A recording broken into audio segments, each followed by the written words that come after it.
Hi, my name is Gordon, and today my group and I will discuss China's one-child policy.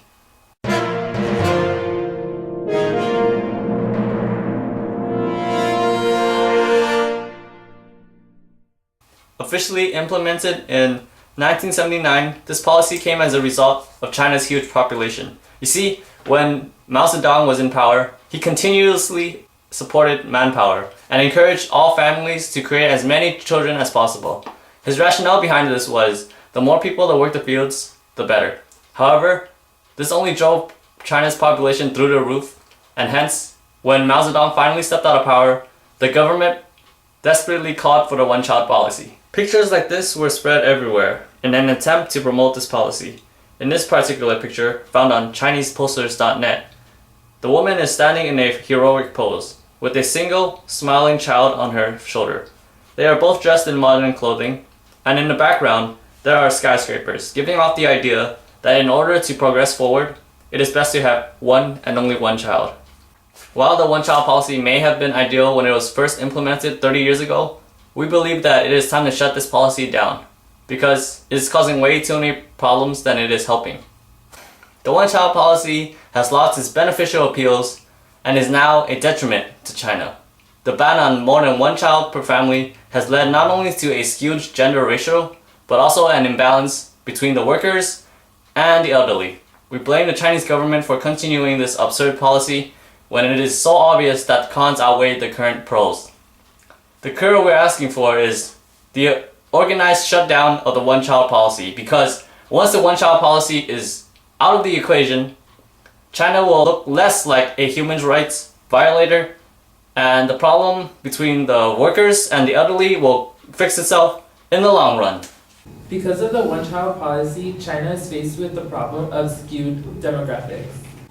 Due to a long tradition of Confucianism, sons have always been favored over daughters, because sons can carry on the family lineage, whereas daughters are married off to another family. This preference can be seen in the Disney movie Mulan, in which men are selected to fight in the war against the Huns. Mulan, in order to take the place of her aging father, has to dress up as a man.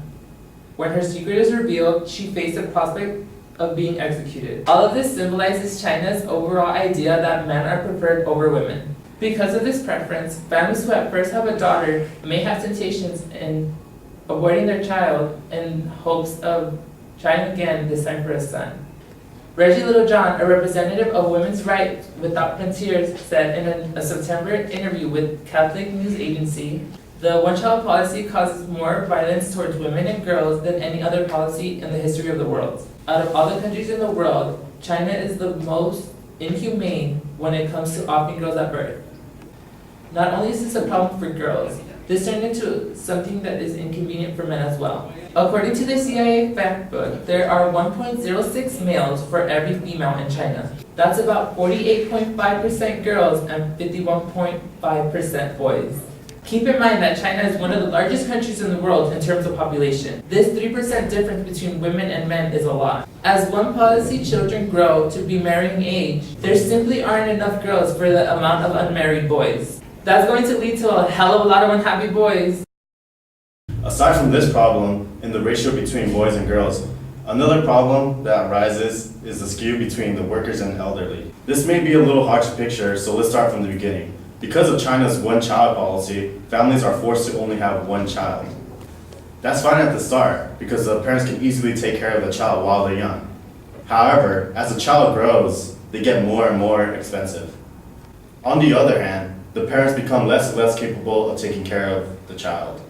When the child reaches working age, not only do they have to take care of their old parents, but their own family as well. They will not have any other siblings to help take care of the elderly, so the responsibility rests solely on the single child. This is known as the 6-to-1 problem, where there may come a time the single child must take care of the 2 parents and 4 grandparents. In a macroeconomic sense, this may also be a threat to China's economic output. This is an example of a normal population pyramid. Notice that as the age range increases, there are fewer people. This is expected because as people are born, there are a lot of babies. As they grow older, some of them die off, hence the shorter bars. However, take a look at China's population pyramid.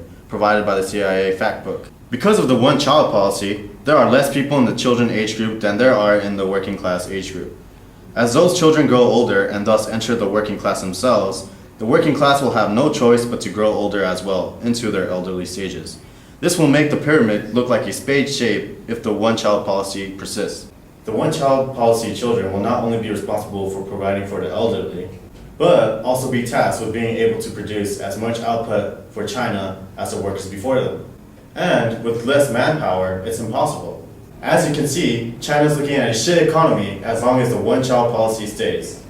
Who is to blame for this? Of course, the obvious answer is China's government. We believe it is partially Mao Zedong's fault for creating an army of people that led to the spike in population. China was already heavily populated as it was, but tunnel vision as he was, Mao calls for bigger families in order to have a larger workforce to push through with his great leap forward, which, by the way, failed miserably. It's the decision of this larger workforce that led to absent policy that would eventually cut back on the population. So Mao had his part in this problem too. However, it was the government after Mao that implemented the one-child policy, and therefore it is responsible for the negative impact the policy had on China and all of its families.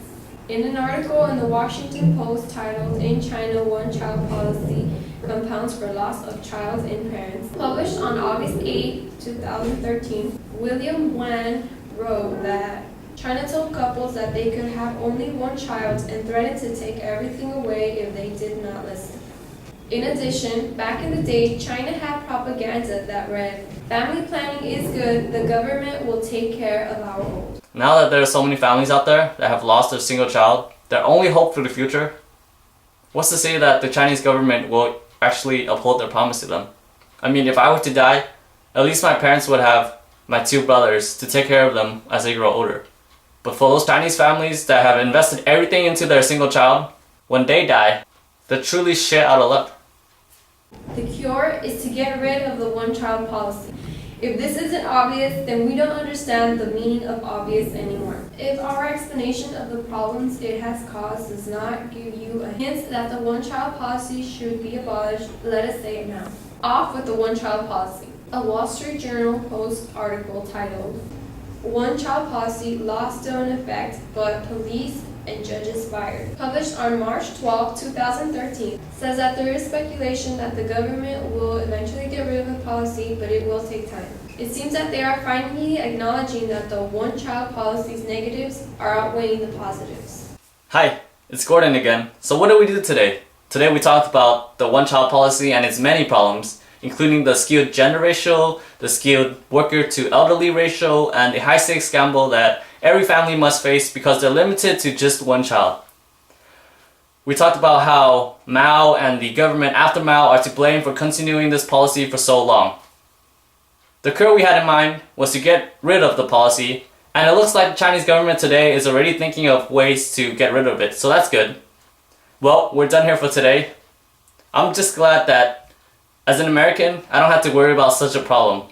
So what I'm gonna do now is I'm gonna go and have fun with my family, because if I were born in China, I wouldn't have any siblings. See ya. Everything into their single child. When those children,